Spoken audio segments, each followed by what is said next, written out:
बोलिए श्री कृष्ण कन्हैया लाल की जय। श्री सतगुरु महाराज की जय। श्री प्राणनाथ प्यारे की जय। समस्त सुंदर साथ की जय। इशारा तेरी रहमत का, इशारा तेरी रहमत का, मेरे धनी धाम ना होता।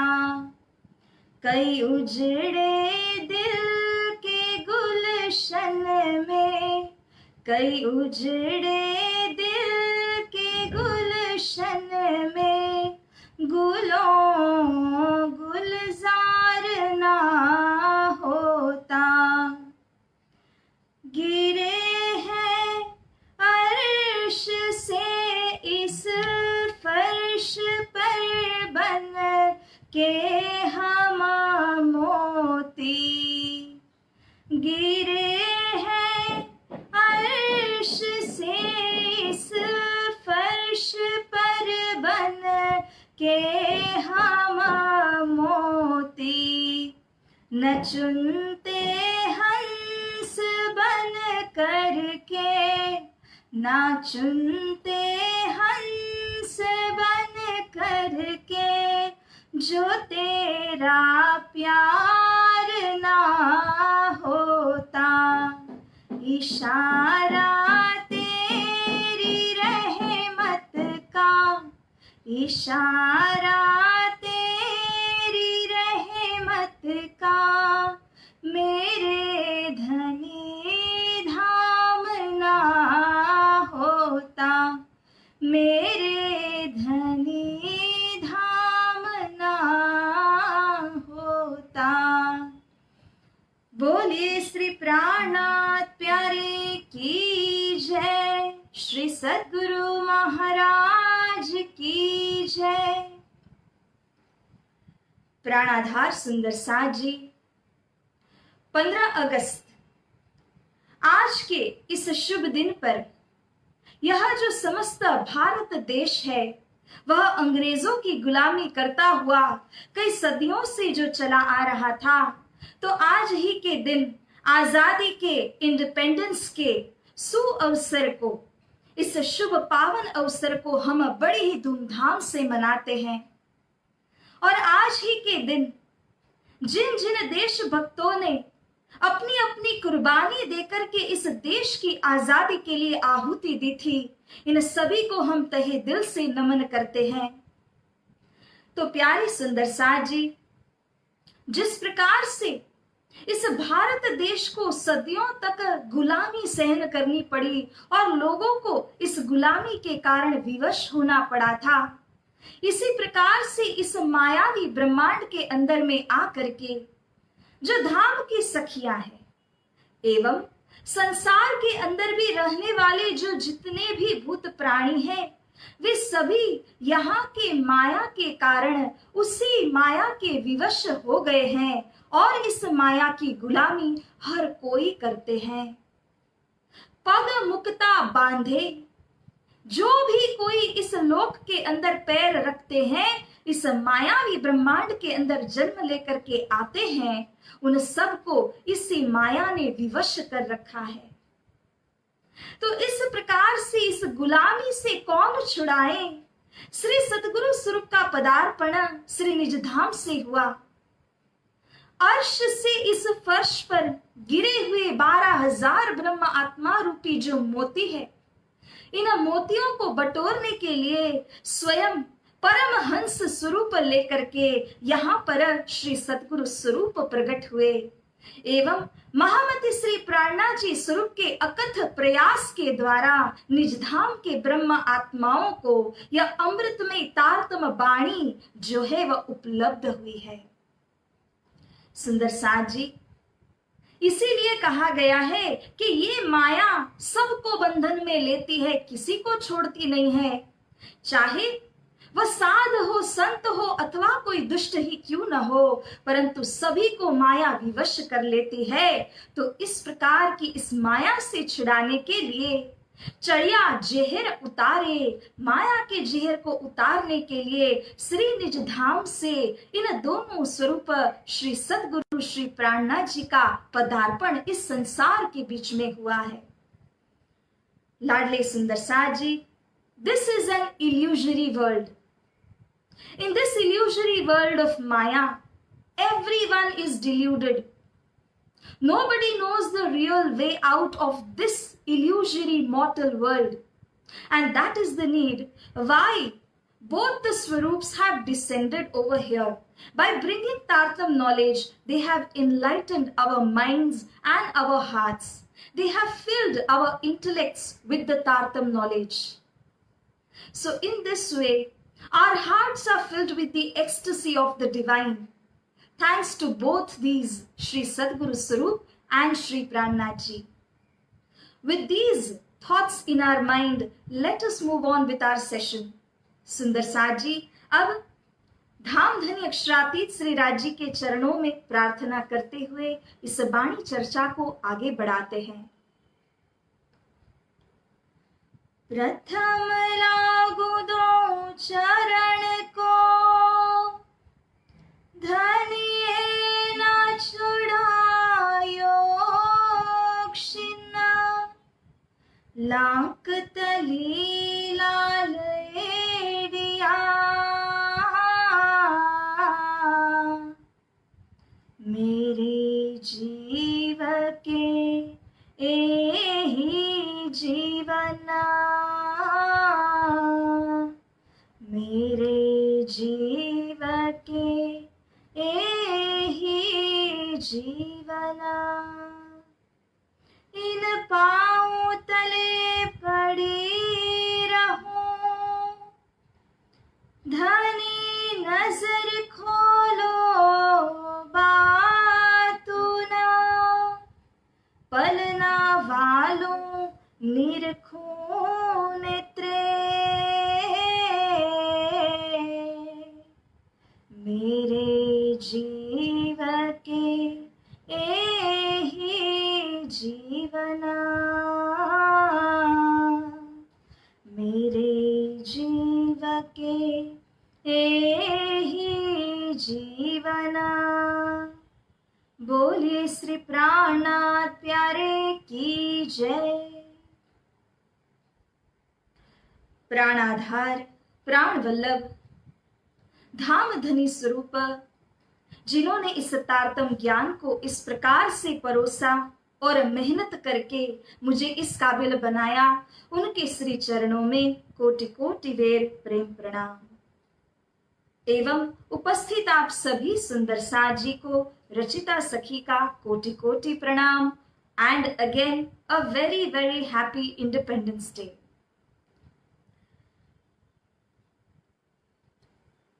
तब पलटे उपलोभेश, पहले तौले बुध जागृत, पीछे तौले धनी आवेश, और तौले सक तारतम, तब पलटे उपलोभेश, तब पलटे उपलोभेश। बोलिए श्री सद्गुरु महाराज की जय। तब तौलसी वासना और तौलसी हुक्म, श्री निजधाम से जिन जिन देवताओं का पदार्पण इस संसार के बीच में हुआ है, उन प्रत्येक को श्री निजधाम की ब्रह्म आत्माएं तोल मोल करके अपने दिल में उनके महत्व को धारण करते हैं। तो यहाँ जब उन्होंने तारतम ईशक जागृत बुद्धि को सभी को तोल मोल किया, उनके महत्व को जाना, अब इसी प्रकार से आगे कहते हैं श्री इंद्रावती सखी कि अब तौलसी वासना। वासना शब्द किसे कहा है? यूं तो वासना शब्द को लेकर के विवाद भी हो सकता है, क्योंकि वासना शब्द को कई प्रकार से जाना जाता है। कभी कभी हृदय के मेल को भी यही वासना का नाम दिया जाता है। तो कभी कभी कहते हैं कि यह वासना जब बासी चीजों को खाते हैं उसे भी कहते हैं परंतु जो वासना शब्द का शास्त्र के द्वारा अर्थ समझा जा सकता है, अर्थात के मूल में कौन विराजमान है जो बेहद के अंदर है, बेहद से जिन्होंने यहाँ पर शरीर को धारण किया है, उनको भी वासना अथवा तो ब्रह्म वासना कहा है। तो इस प्रकार से बेहद से कौन आए हैं, ईश्वरी सृष्टि और ब्रह्म आत्माएं आए हैं। तो इस तरह से उनको यानी कि 36,000 को वासना कहा है। जो ईश्वरी सृष्टि है, इन सब की एक ही परात्मा है यानी कि अक्षर ब्रह्म। जो 12,000 ब्रह्म सृष्टियां हैं, उनकी तो अलग अलग अपनी परात्माएं हैं। इनके अंदर में ब्रह्म श्री राजी महाराज का गुण जो है वह परिलक्षित होता है। ईश्वरी सृष्टि के अंदर में अक्षर भगवान का जो गुण है वह परिलक्षित होता है। तो इस प्रकार से वासना करने पर यहाँ बेहद से जो पधारे हैं उनको कहा गया है। वासना के अंदर भी ईश्वरी और ब्रह्म सृष्टि, ये दोनों के जो वर्तन है यानी व्यवहार करने का जो ढंग है वो दोनों का अलग अलग प्रकार का है। इसीलिए कहा है कि मोमिन चले बिजली की न्यात, मुत की भी घोड़े की भांत। बिजली की तरह वेगवान है ब्रह्म आत्माएं और मुतकी की भांत यानी कि ईश्वरी सृष्टि है ना, वह तो पर लगे हुए घोड़े के समान तेजस्वी है, परंतु फिर भी बिजली के जैसे नहीं, बिजली से कम तेजस्वी है।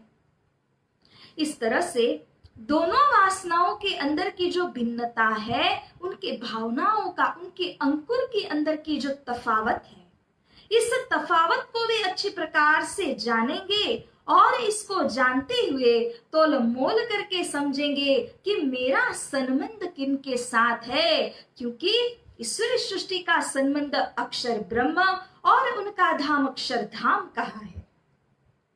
ब्रह्म सृष्टि का संबंध एकमात्र अपने धाम धनी के साथ अक्षरातीत श्री राजी महाराज के साथ है। तो इस प्रकार से इनका संबंध श्री राजी के साथ और इनका धाम अक्षरातीत श्री परम धाम है। और तौलसी हुकुम, सबकी अपनी अपनी बोली है, लेकिन जब हम धाम धनी की बात करते हैं तो वे जो भी फुरमाते हैं, उनकी फुरमाई हुई हर वो बात ब्रह्मवाणी है, हर वो चीज हुकुम का स्वरूप लेती है। हुकुम अर्थात कि जो धनी की आज्ञा है। तो इस प्रकार से जो धाम की सखियां है, वे तो धनी जी के इस हुकुम को तोलमोल करती है कि धनी जी का हुक्म कब कैसे कहां हमारे ऊपर लागू हो रहा है, किस तरह से ब्रह्म आत्माओं के जीवन का हर एक पल, हर एक प्रसंग श्री राजी महाराज के हुक्म के अधीन है। तभी तो सारा निष्कर्ष करने के पश्चात इंद्रावती सखी ने कहा कि हम तो हाथ हुक्म के, धनी हक के हाथ हुक्म, इत हमारा पिया जी क्या चले, ज्यों जानो त्यों करो खसम। हे धनी, आपका हुक्म तो सर्वोपरि है, इस हुक्म के परे कुछ भी नहीं। ब्रह्म सृष्टि के लिए तो धाम धनी के हुक्म और आदेश के बिना कोई वस्तु हो ही नहीं सकती। यहाँ तक कि संसार के अंदर छोटी से छोटी घटना के ऊपर भी धनी जी का हुक्म लागू है। तो इस तरह से हुक्म की क्या अहमियत है, हुक्म कैसे ब्रह्म सृष्टि के ऊपर में लागू हुआ है, ये सारे हुक्म के विषय की जो बातें हैं उसको ब्रह्म आत्माएं शिरोमणि सुंदर साथ अच्छी प्रकार से समझते हैं। सब बल तौले बलवंतियां, ये धाम की सखियों के अंदर शारीरिक नहीं परंतु आत्मीय बल के कारण इनको बलवंतिया कहा गया है।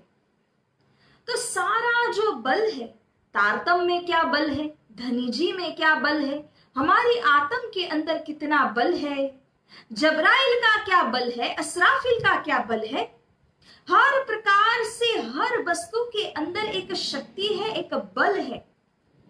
इस बल को तोल मोल करके समझते हैं ये धाम की बलवंतियां, क्योंकि इन बलवंतियों को हर एक वस्तु की गहराई में जो जाना है, क्यों ना हो, अपने ही घर की सारी बातें हैं, सारी दैवत है, अगर इन दैवतों को वे स्वयं न जाने तो और कौन जानेंगे और कौन इस दैवत को बूझेंगे।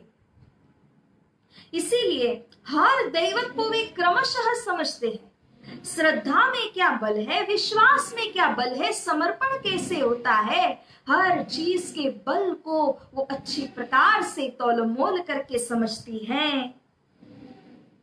और तौले स्वरूप खसम, और इस प्रकार से अंतिम में जा करके धनी जी यानी कि हमारे खसम अक्षरातीत श्री राजी महाराज के स्वरूप को तौलती हैं। मेरे धनी जी का स्वरूप कैसा स्वरूप है, क्योंकि पहले तो तोलमोल करने के लिए कुछ और मिला ही नहीं, समझ ही नहीं पाए धाम के अंदर में। निज धाम के अंदर धनी जी के अलावा किसी अन्य को देखा होता तब तो तोलमोल कर पाते, लेकिन इस संसार के अंदर में आने के बाद धाम धनी के स्वरूप की अच्छी प्रकार से इनको पहचान हुई, क्योंकि यहाँ पर उन्होंने जो देखा है कि संसार में पाताल से लेकर के शुरू करते हुए क्रमशः 14 लोक तक जाइए, अष्टावर्ण तक जाइए, उसके परे निराकार, कारण शरीर, महाकारण शरीर, ये सब को उल्लंघन करते करते जब हम आदि नारायण भगवान तक पहुंच जाते हैं तो क्रमशः कितने लोगों को और कितने देवी देवताओं का हमने अवलोकन किया, सभी के एक एक स्वरूप है, उनकी शक्ति है। इन सब की शक्ति को देखते हुए, जानते और समझते हुए ये बलवंती सखियां अब क्रमशः और आगे बढ़ चलती है, तो बेहद के अंदर में आए हुए प्रत्येक जो लोक आते हैं, स्थान बनते हैं, और उनके अंदर विदित जो शक्तियां हैं, इन सभी शक्तियों को वो तोलमोल करके समझती है। इस तरह से स्वयं जो अक्षर भगवान है, जिनके पल मात्र के अंदर यह सारा बन करके मिट जाता है, ऐसे ताकतदार अक्षर भगवान की शक्ति को भी ये रूहें समझती है। और इतना सब कुछ समझने के पश्चात, सबके स्वरूप को देखने के पश्चात, अब अपने धाम धनी के स्वरूप को वो श्रीमुख वाणी के अंतर्गत जो वर्णन दिया हुआ है, इस वर्णन के आधार पर समझती है। तो अब यहाँ आने के बाद, संसार में आने के बाद में उन्हें यह ज्ञात हुआ कि सबके स्वरूप किस प्रकार के हैं और मेरे धाम धनी का स्वरूप किस प्रकार का अद्वितीय स्वरूप है। इसीलिए तो यहाँ कहा है कि हक का वर्णन कोई कर नहीं सकते हैं, क्योंकि कोई पहुंच ही नहीं पाते। आशिक के बिना कोई हक तक पहुंचे तो उनका वर्णन करे, लेकिन जब आशिक भी हक के स्वरूप तक पहुंच जाती हैं, तब ये आशिक आत्माएं वहां एक ही अंग के अंदर में इस प्रकार से अति विभोर हो जाती है कि वर्णन नहीं हो पाता।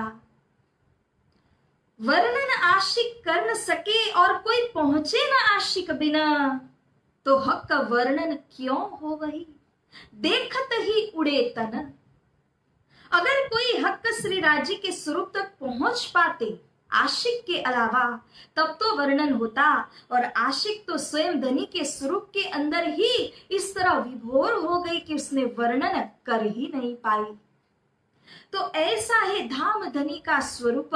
उनके अंग प्रत्यंग के विषय में श्री सागर श्री श्रृंगार ग्रंथ के अंदर में बखूबी श्री इंद्रावती सखी ने वर्णन किया हुआ है, और ये सारा वर्णन तौल मोल करके जो धाम की ब्रह्म आत्माएं हैं वे ग्रहण करती है।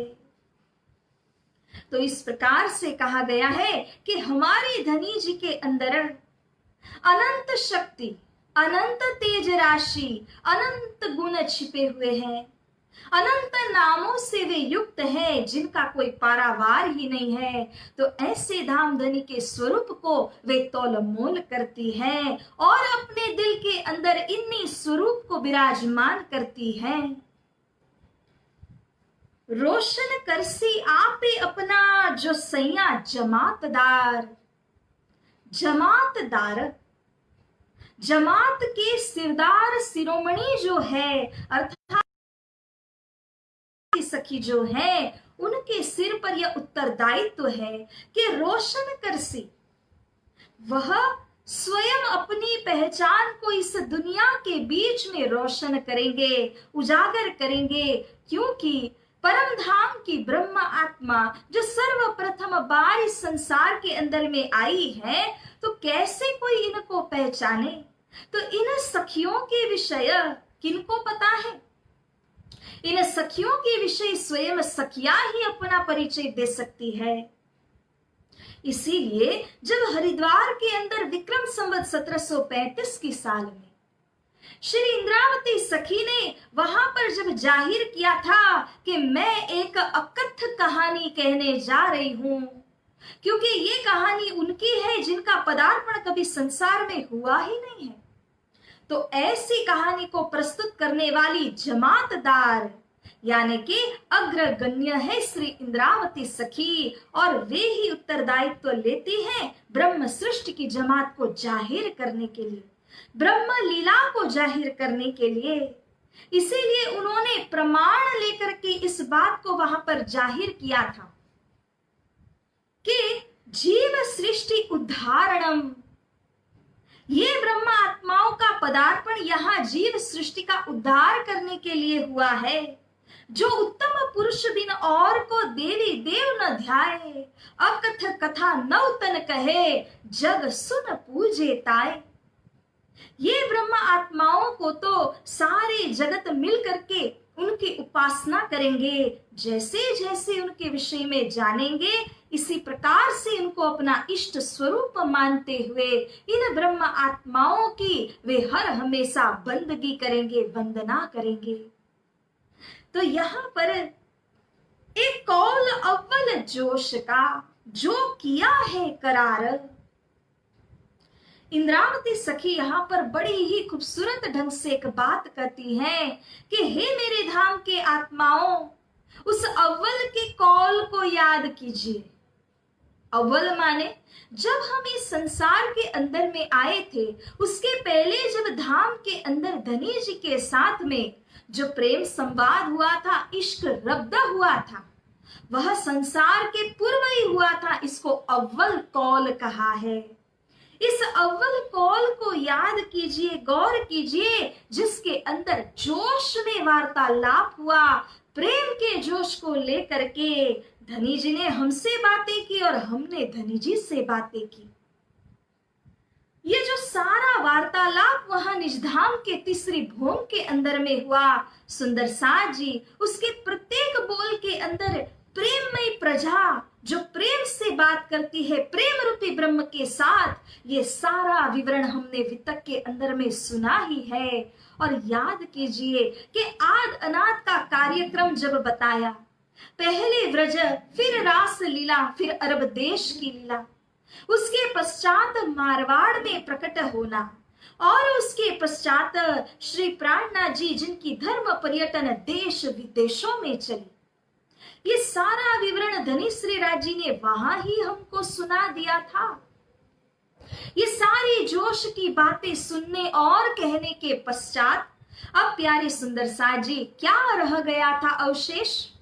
जो अंतिम कौल वचन लेना और देना था, अभी भी ब्रह्मा आत्माओं के कानों में वही वचन गुंजियमान है, जो अंतिम में धनी श्री राज जी ने हमसे कहे और हमने उनका प्रत्युत्तर दिया।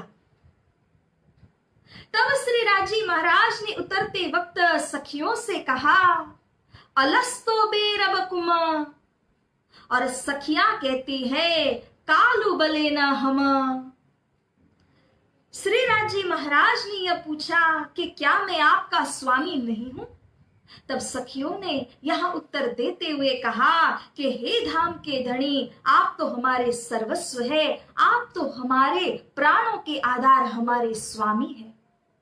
ये बात अंतिम कौल, अंतिम वचन है। और वही कौल, वही वचन यहाँ पर बार बार वितक के अंदर, वाणी के अंदर इन ब्रह्म आत्माओं को श्री राज जी स्मरण कराते हैं। याद कीजिए हे धाम की सखियों, कैसे आपने वाद विवाद किया था मेरे साथ। मैंने कईयों रोका और आपने सबने मिल करके मेरी उन बातों को ठुकरा करके क्या नतीजा पाया। यह बात को बारंबार यहाँ पर याद दिलाते हैं वितक के द्वारा श्रीमुख वाणी के अंदर में। तो इस प्रकार से एक कौलावल जोश का जो किया है करार, अंतिम चरण के अंदर इंद्रावती सखी ऐसी सार गर्भित बात को बताती है। वे कहती है कि जो अंतिम में जाकर के जब यहाँ पर लाए श्री राज जी महाराज ने संसार के अंदर, तब यहाँ आने के बाद में आत्मा को जागृत किया गया, धाम की बातों को क्रमशः याद दिलाया, कैसे व्रज लीला की, कैसे रास लीला की, फिर जागने के ब्रह्मांड में किस प्रकार से लाए हैं।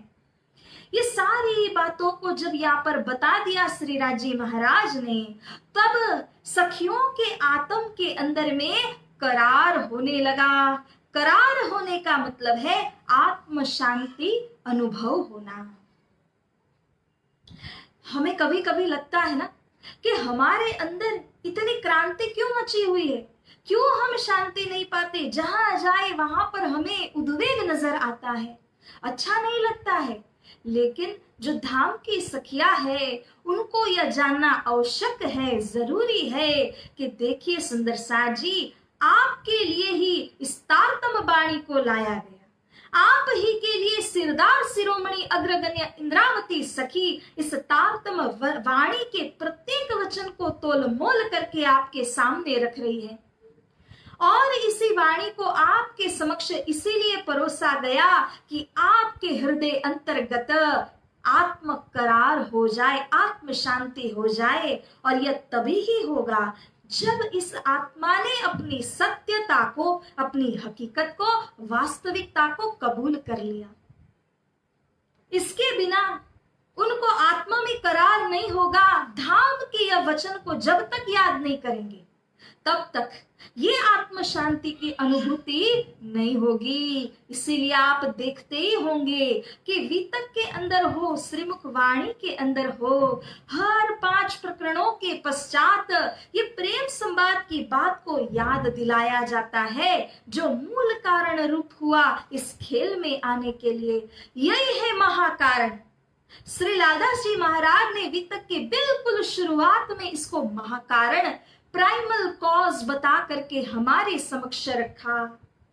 तो सुंदर साज जी, जो आत्म को करार चाहते हैं उनके लिए धनी जी के गुणों को स्मरण करना है, धनी जी के उन वचनों को स्मरण करना है जिनको हमने ठुकरा दिया और इस संसार में आना हमने पसंद किया।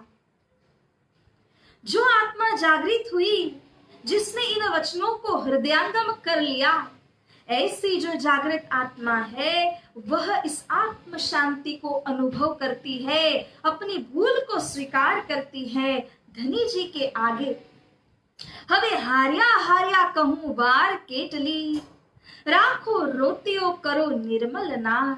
इस प्रकार से निवेदन प्रार्थना करती हुई धनी जी के चरणों में शरणापन्न होती है। और अंतिम में ये जो आत्माएं हैं उनके अंदर से एक ही स्वर निकलता है, ज्यों जानो त्यों रखो, ज्यों जानो त्यों रखो, धनी तुम्हारी मैं, जो जानो त्यों रखो, धनी तुम्हारी मैं। और कहने को भी न कछु, कहा कहूँ तुमसे, और कहने को भी न कछु, कहा से ज्यों जानो त्यों रखो, धनी तुम्हारी मैं। जानो तो राजी रखो या जानो तो दिलगीर, या पाक करो हादीपना या बैठाओ माहे तकसीर। हे मेरे धाम के धनी, उस आत्म के अंदर से यह पुकार निकल करके आती है कि हे धनी, जिस विध चाहो, जिस प्रकार रखना चाहो तैसे रखो। क्योंकि या तो आप चाहे तो मुझे तकसीर यानी गुनाह के अंदर जो निजधाम में हमसे हुआ उसी गुनाह के बंधन में बांध करके रखेंगे, अथवा या संसार के बीच में जब आप पधारे तब आपकी पहचान मैंने नहीं की, यह बात का जो गुनाह मेरे सिर पर है इसको लेकर के आप दिल में रखेंगे, या फिर इस गुनाह से मुझको मुक्त करते हुए हे धनी आप हादीपन से गुरु सतगुरु के इस भाव को लेकर के अपने शिष्य रूपी इस आत्मा के समर्पण को स्वीकार करेंगे। तो इस तरह से वह आत्मा जो करार को पा लेती है, जो आत्मा के अंदर शांति का अनुभव करती है, उस आत्मा के अंदर से यही पुकार निकलती है, क्योंकि उसको और कुछ भी चाहिए नहीं सिवाय अपने धनी की धनवट के, अपने धनी की छत्र छाया और मेहर के। सब कुछ और कहो तो शून्य है, केवल धनी जी की उस मेहर को वह चाहती है। तो प्यारे सुंदर साजी, इसी सुंदर भाव को हमें भी आत्मसात करना है और चर्चा के अंदर आपने जो श्रवण किया उसे अवश्य दिल में धारण कीजिए। इन चर्चा के वचनों को जितना मनन मंथन हम करते हैं उतना ही ये हमारे दिल को उजागर करते हैं और हमारे दिल के अंदर यही रोशनी फैलाते हैं। तो इस प्रकार से मेरे धाम धरणी के जो वचन है, इन वचनों के द्वारा हमें पल पल क्षण क्षण जागृत होना है। Dear all Sundar Saji, the spirit within us also needs independence, and this independence will let it become a free spirit, which is free from ego, which is free from ignorance. And that is why all of us have to strive. We have to accept this knowledge in the intellect, let it pierce in the heart, and there you see the transformation within yourself. So with all these words, I conclude my say. प्यारे सुंदर साज जी, आज के इस चौपाई को यहीं पर दोहराते हुए इस चर्चा को विराम देते हैं।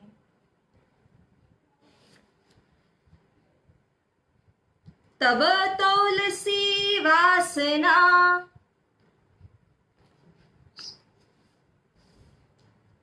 रोशन कर सिया पे अपना, जो सैया जमात दार एक औल अव्वल जो सका, जो किया है करार, जो किया है करार। बोलिए श्री कृष्ण कन्हैया लाल की जय, श्री सद्गुरु महाराज की जय, श्री प्राणनाथ प्यारे की जय, समस्त सुंदर साथ की जय, बोल बोल पंजे वाले की जय। प्रणाम सुंदर साथ जी।